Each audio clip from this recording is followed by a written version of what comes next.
I'll be showing you a simple way to unlock your phone's screen lock or password without losing any data. The best part?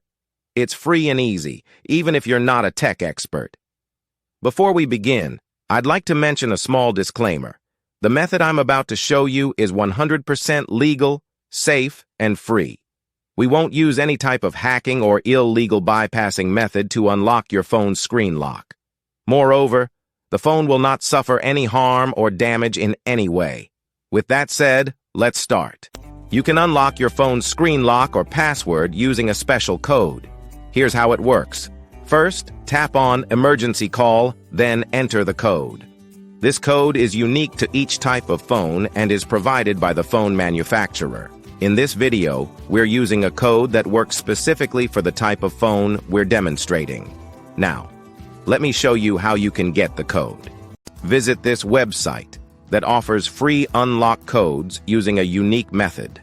And that's it. Now you can unlock your phone without losing any data. Until next time, take care, and I'll see you in the next video. Bye for now.